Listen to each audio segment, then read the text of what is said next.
Hello students. So today I am going to start with the death of a partner. Although the name of the chapter is not good, but yes, this is a part of your syllabus. So basically when I say death of a partner, एक combined chapter होता है retirement and death of a partner. So there is a similarity between retirement and death of a partner. Retirement में भी एक partner quit कर रहा होता है, तो जब quit कर रहा होता है तो आपको calculation of new profit and loss sharing ratio and gaining ratio निकालना पड़ता है, जो कि death में भी similar निकालना पड़ेगा. Treatment of valued and appeared goodwill करना पड़ता है retirement में, similarly death में भी आपको same करना होगा. Treatment of accumulated profits and reserves and losses के क्या करना पड़ेगा, जो आपको डेथ में भी सेम करना पड़ेगा. Now what is the different? So let's check the checklist. तो देख सकते हैं कि calculation of new profit and loss ratio and gaining ratio we have already covered in the retirement वाला segment. Treatment of valued and appeared goodwill हमने कर लिया था. Treatment of accumulated profits and reserves हमने ऑलरेडी कर लिया था. Since we are not going to repeat it, we have already done it before. ये रिटायरमेंट और डेथ में बिल्कुल ही सेम होता है, तो नो वरी, बिल्कुल सेम होगा. Instead of writing retiring partner, वहां डिसीज पार्टनर गिवन होगा and all the calculation are same. Now the next part is deceased partner share of profit and deceased partner capital account and executive account. This need to be covered in order to complete this chapter. So let's begin with this. पहला है for distributing of profit and loss of the deceased partner. So इसमें दो condition मैंने बताया कि when the profit and loss sharing ratio of the new firm after the death of the partner is change or not change. तो सबसे पहले मैं बात करना चाहूंगा कि जब ये चेंज नहीं हो रहा है. So in case of profit, the entry should be profit and loss account debit, profit and loss suspense account debit to deceased partner's capital account. And in case of loss, it should be reversed. Deceased partner's capital account debit to profit and loss suspense account. इसके दो conditions होते हैं calculation के, calculation of disease partner share of profit के. एक होता है on the basis of time और दूसरा होता है on the basis of turnover. ये क्वेश्चन में मेंशन होगा आपके. So let's talk about the on the basis of time. What is the formula for this? Total profit oblique average profit oblique last year profit into disease partner share of profit into number of months divide by 12. लेकिन हमें और भी careful होना चाहिए. Suppose number of days होता है तो divide by 365 करना चाहिए आपको. नंबर ऑफ वीक्स होगा तो डिवाइड बाय 52 करना होगा. यहां थोड़ा सा आपको कंफ्यूजिंग लग रहा होगा कि एवरेज प्रॉफिट भी है, लास्ट ईयर प्रॉफिट भी है, टोटल प्रॉफिट भी है. Don't get confuse. ये क्वेश्चन में आपके मेंशन होगा कि एवरेज प्रॉफिट से कैलकुलेशन होनी है, टोटल प्रॉफिट से कैलकुलेशन होनी है, या लास्ट ईयर के प्रॉफिट से कैलकुलेशन होनी है. Let's start with one question. Here I have taken an example that ABC were the three partners having a profit and loss sharing ratio of 4:3:2. A died, right? On 31st May 2019, in their partnership deed, it was written that in the event of death of any partner, his share in the profit to the date of death will be completed on the basis of average profit of last 3 completed years. तो इसके लिए वही वाला formula आपने लगाना है जैसे मैंने पहले डिस्कस करा था. एवरेज प्रॉफिट हो सकता है, लास्ट ईयर प्रॉफिट हो सकता है, टोटल प्रॉफिट हो सकता है, into disease partner share of profit into the number of months he has work for. May be number of months की जगह नंबर ऑफ डेज भी होगा, नंबर ऑफ वीक्स भी होगा. नंबर ऑफ डेज होगा तो डिवाइड बाय 365 करिएगा, number of weeks होगा डिवाइड बाय 52 करिएगा. So let's start with the question. In the question, it is given that A, B, C were the three partners having a share of 4:3:2. A died as on 31st May 2019.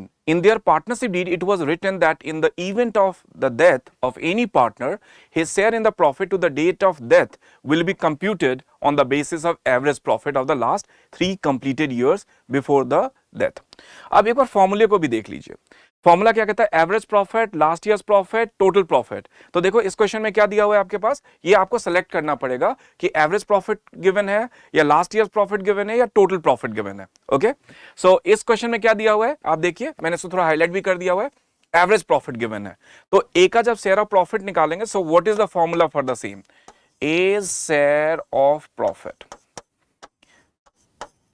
So the formula is average profit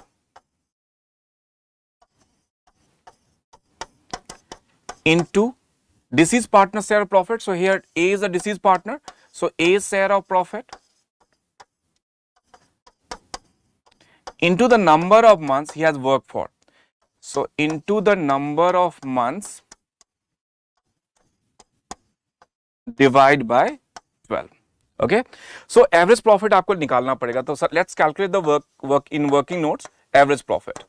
तो average profit निकालने के लिए आपको पता ही है कि average profit निकालने के लिए total profit upon number of years करते हैं. तो यहां हमारे पास 40,000 का फर्स्ट ईयर में दिया हुआ है, सेकेंड ईयर में 50,000 एंड थर्ड ईयर में 72,000. So combinely it should be 1,62,000 divide by 3. So हमारा जो एवरेज प्रॉफिट आ गया वो आ गया 54,000 का. तो अब इसमें कैलकुलेट कर लेते हैं. सो ये हमारा प्रॉफिट है 54,000 का. ए का जो शेयर ऑफ प्रॉफिट है that is 4/9 into the number of months he has work for. अब देखो ये इसकी डेथ कब हो रही है, 31 मई को हो रही है. और आप इजीली यहां देख सकते हो कि कुछ भी मेंशन नहीं है कि हमारी बुक्स 31 मई को मार्च को क्लोज हो रही है या 31 दिसंबर क्लोज हो रही है. लेकिन आप यहां से आपको इंस्ट्रक्शन मिल जाएगा कि ये बुक जो क्लोज हो रही है ये 31 मार्च को क्लोज हो रही है, क्योंकि 16 से स्टार्ट हुआ 17 में कंप्लीट हो गया. तो it's started from 1 April 16 to 17 31 March. Similarly आपके और भी प्रॉफिट गिवन है. तो इसका मतलब है कि हमारी बुक्स क्लोज हो रही है 31 मार्च को. तो 2019 में भी 31 मार्च को ही क्लोज हुई होगी. तो इसका मतलब he has work for April and May. So it means he has work for 2 months. इसको सिंप्लीफाई कर लेते हैं.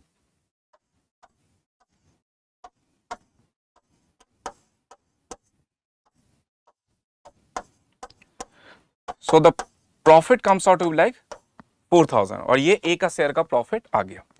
So the journal entry should B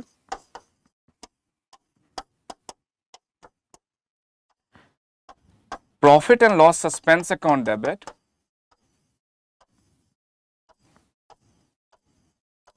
profit and loss suspense account debit 4,000 to A's capital account.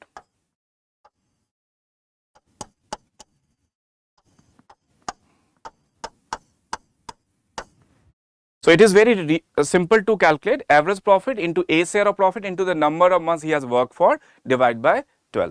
So amount हमने calculate कर लिया 4,000 का और इसकी entry क्या हो जाएगी, profit and loss suspense account debit to A's capital account. Now moving to the next concept, ये है calculation of profit on the basis of turnover. Turnover का मतलब क्या होता है, sales. तो इसका फॉर्मूला क्या होता है, profit calculated on the basis of turnover into disease partner share of profit. इसके ऊपर हम एक एग्जांपल से इसको बेटर समझते हैं. हमने एग्जांपल ले लिया, P Q and R were partner sharing profit in the ratio of 3:4:2. So this is the profit and loss sharing ratio जिससे हम कंसर्न होते हैं. Q died as on 30th September 2016. In their partnership deed, it was written that in the event of the death of any partner, his share in profit, if any, to the date of death will be computed on the basis of sales on the basis of proportion of last year's profit to last year's sales. ये देखिए, इसको मैंने highlight भी कर दिया हुआ है. ये प्रॉफिट जो कैलकुलेट होता है करंट ईयर का, वो होता है on the basis of the last years profit calculated on turnover. I mean last year के टर्नओवर पे कैलकुलेट होता है. लास्ट ईयर की कुछ इंफॉर्मेशन हमारे पास गिवन है कि in the previous year the turnover was 4 lakh. In the current year till the date of death the turnover is 3,30,000 and in the previous year we made a profit of 60,000. So how can you calculate this? It's real simple. First of all, we have to calculate the profit. So year turnover, profit and percentage of profit. और भी तरीके हो सकते हैं. I find it better. ये आपके समझने के लिए बहुत ही अच्छा रहेगा, एक्सप्लेनेटरी है. तो ये एक्चुअली वर्किंग नोट्स ही हम कर रहे हैं, अभी हम प्रॉफिट कैलकुलेट कर रहे हैं. So this is your working note number 1. So in the previous year that is 31 March 2016 हमारा जो टर्नओवर था that was 4 lakh and in the previous year we earned a profit of 60,000. तो प्रॉफिट भी हमने यहां लिख दिया है. परसेंटेज ऑफ प्रॉफिट के लिए बहुत सिंपल है, आप सिंपली करोगे profit upon turnover into 100. So 60,000 upon 4 lakh into 100 it would be how much, 15%. Now start from the 1st April 2016 to 30th September, which is a current year. Start from the 1st April 2016 till 30th September 2016, the firm had a turnover of 3,30,000. and the profit need to be calculated on the basis of last year's profit as mentioned here. So we can expect the same scale of profit बच्चों, 15% ही हम expect करेंगे. So 15% of 3,30,000 we have to calculate. So 15% of 3,30,000 calculate करेंगे. So it should be 49,500. तो आपको profit आपका मिल गया है. देखिए प्रॉफिट हमने कैलकुलेट कर लिया. अब हमें करना क्या है, deceased partner share of profit को मल्टीप्लाई कर देना in order to ascertain the true amount of profit for the deceased partner. So यहां हम कैलकुलेट कर लेते हैं. So here the Q share of profit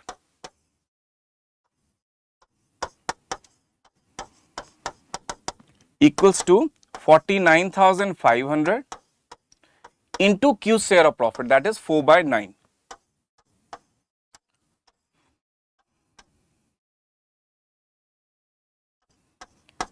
5,500 into 4, so it should be 22,000. So the journal entry should be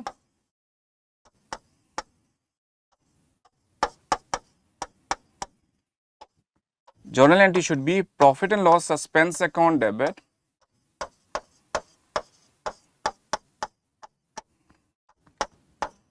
to Q's capital account.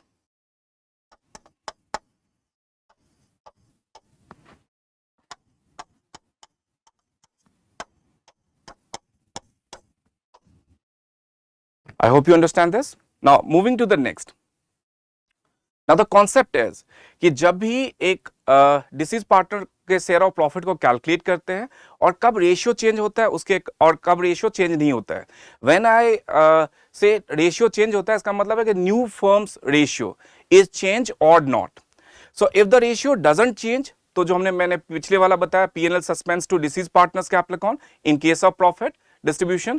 In case of loss, it should be deceased partners capital account debit to profit and loss suspense account.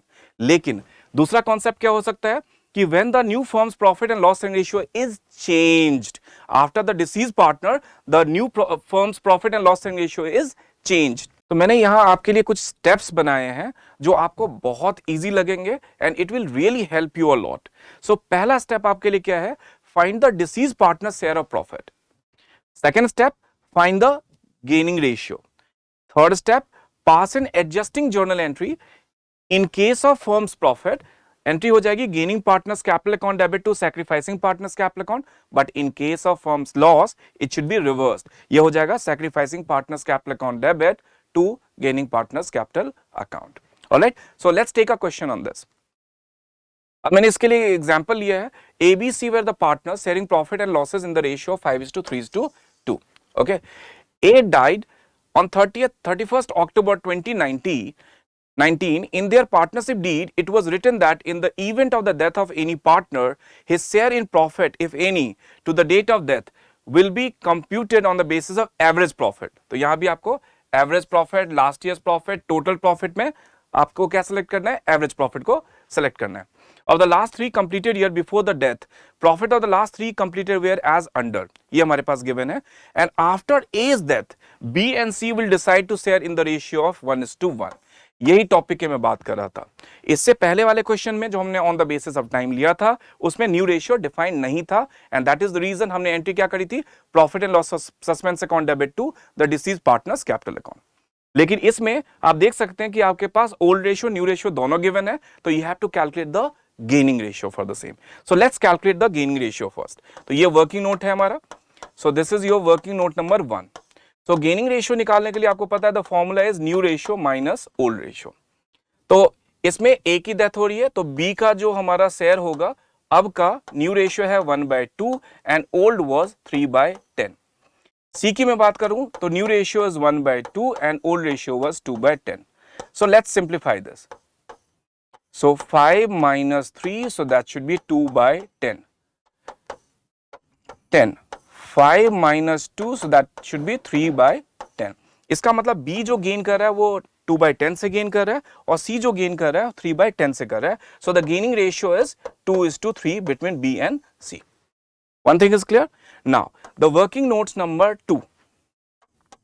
So that is the calculation of deceased partner share of profit. So first of all we need to calculate the average profit. So average profit के लिए formula क्या होगा? Average profit के लिए formula आपको पता ही है, that is total profit upon number of years, that is total profit upon number of years. तो आप टोटल प्रॉफिट कंप्यूट कर लीजिए। तो इसमें टोटल प्रॉफिट आपके पास कितना है? 50,000। 16-17 में, 17-18 में 70,000 एंड 18-19 में आपके पास 60,000 है। Just make the total of this. So 50 plus 70 120 plus 60 180। So it should B 1,80,000 divide by 3। सो ये कितना हो गया एवरेज प्रॉफिट आपका? 60,000 का आपका ये एवरेज प्रॉफिट आ गया। ऑलराइट, आपका एवरेज प्रॉफिट कितना आ गया? 60,000 का आ गया। अब आपको निकालना क्या है? ए का share of profit. So formula फिर से सेम अप्लाई करना है आपको। क्या फॉर्मूला होगा? Average profit that is 60,000 into the deceased partner share of profit that is 5/10 for A into the number of months he has worked for। तो देखिए ये कब तक इसने काम करा है। A died as on 31st October और बुक्स कब क्लोज हो रही है? 31st मार्च को हो रही है। इसका मतलब है इसने काम करा है 7 मंथ्स के लिए, अप्रैल, मई, जून, जुलाई, अगस्त, सितंबर एंड 31st अक्टूबर है। इसका मतलब है इसने 7 मंथ्स के लिए काम करा होगा। तो यहां आप सिंपली करेंगे 7 डिवाइड बाय 12। 0 0 गॉट कैंसिल, 12 से कैंसिल आउट कर लीजिए। सो 500 प्लस इंटू 5 यह हो गया आपका 2500 एंड 2500 इंटू 7 करेंगे सो इट शुड बी 17,500। तो ए का शेयर ऑफ प्रॉफिट कितना आ गया? 17,500 आ गया। तो पहला हमने स्टेप कर लिया, गेनिंग रेशियो हमने निकाल लिया, हमने डिसीज पार्टनर का शेयर ऑफ प्रॉफिट निकाल लिया एंड सिंस ये प्रॉफिट है तो हमने क्या एंट्री पास करनी है? Gaining partners capital account debit to sacrificing partners capital account. Obviously sacrificing partner की जब मैं बात करता हूं तो डिसीज पार्टनर को ही सैक्रिफाइसिंग पार्टनर होते हैं। नॉट इन एवरी केसेस, ये फिक्स्ड है।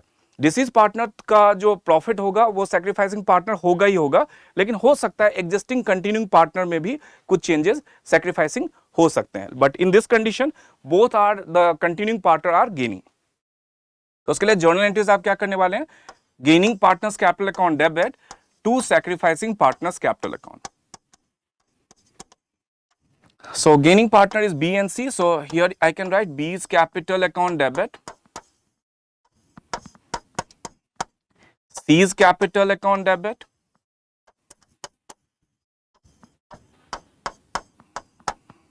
to A's capital account.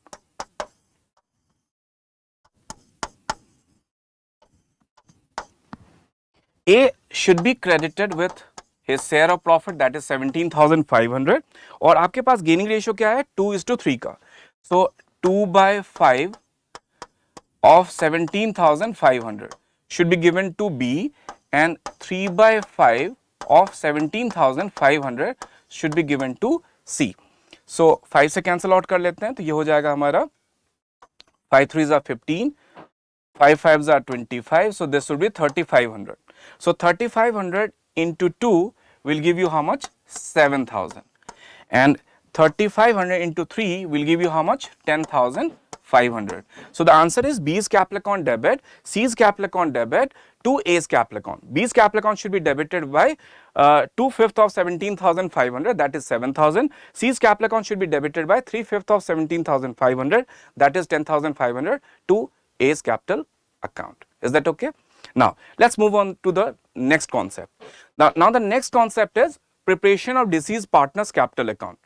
ये conceptual part चल रहा है। इसके बाद it is very helpful to connect with the MCQ because once you know the concept, once you know the subjective part, so it is very easy to connect with the MCQ question because the question mostly based on this only.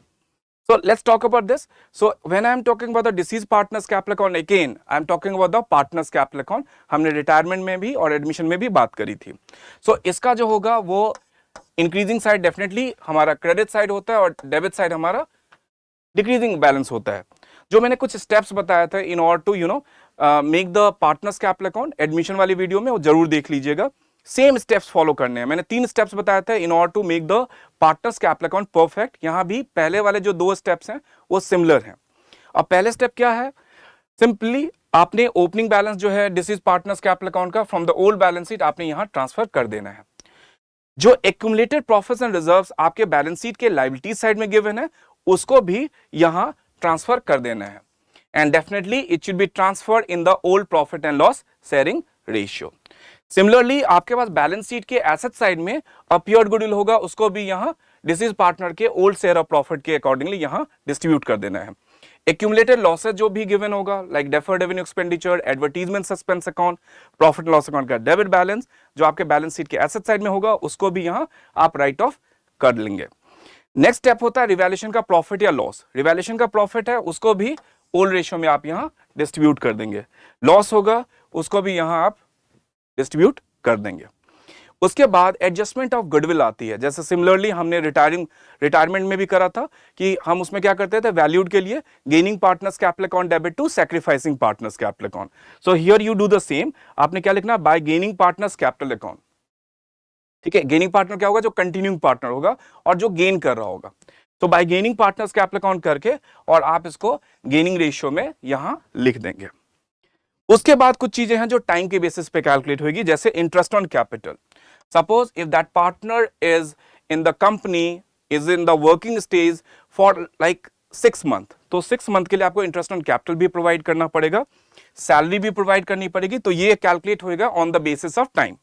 As far as the profit and loss suspense, ये अभी आपको मैंने बताया, ये calculate हो सकता है on the basis of time और on the basis of turnover. तो ये भी आप कैलकुलेट करके यहां लिख देंगे। नेक्स्ट, जो पार्टनर ड्राइंग करेगा वो एज इट इज ला जाएगा। Interest on drawings again be calculated on the basis of time. Suppose उसने जो ड्राइंग्स करा है वो ड्राइंग्स 6 मंथ के लिए करा है, तो definitely it should be calculated for 6 month only. So ये on the basis of time होगा। यहां मैंने प्रॉफिट लॉस सस्पेंस क्यों लिखा है, आपने देखा होगा कि in case of profit the entry should be profit loss suspense account debit to deceased partners capital account, but in case of loss what we can do, deceased partners capital account debit to profit and loss suspense account। तो ये हमने यहां लिख दिया। अब ये आगे आपके पास जो बैलेंसिंग फिगर इसका टोटल करेंगे और इसका डिफरेंस देखेंगे तो वो आपका एग्जीक्यूटेड अकाउंट का बैलेंसिंग फिगर आ जाएगा। तो that is it. And suppose if it is mention in the question कि हम डिसीज पार्टनर को पूरा पेमेंट कर रहे हैं, तो आप यहां पेमेंट नहीं कर सकते, जैसे रिटायरमेंट में हम कर रहे थे। This need to be transfer to a special account called deceased partners executed account, उसके क्रेडिट साइड में ट्रांसफर कर देंगे एंड डेबिट साइड में then only you can write to bank account. So this is it, this is the conceptual part. I hope you understand this. जैसे मैंने बताया आपको कि फर्स्ट जो 3 पार्ट्स थे, calculation of new profit and loss ratio and gaining ratio, treatment of valued and appeared goodwill, treatment of accumulated profits and reserves and losses. So basically this is very similar and actually this is same as the retirement. उसके बाद आज जो हमने बात करी है वो disease partner calculation of disease partner share of profit की बात करी है, preparation of disease partners capital account की बात करी है, और ये जब हमें पेमेंट करना होगा तो डिसीज पार्टनर्स एग्जीक्यूटेड अकाउंट के क्रेडिट साइड में आपको ट्रांसफर करना पड़ेगा। And if the payment made immediately तो आपको करना है deceased partners executed account debit to bank account. And suppose हम नहीं पे कर पाते हैं, फर्म नहीं पे कर पाती है, तो it could be transfer to the loan account. तो उस कंडीशन में एंट्री क्या हो सकती है, deceased partners executed account debit to deceased partner executors loan account. I am sure ये आपको समझ में आया होगा। So best wishes and thank you so much. Take care, god bless.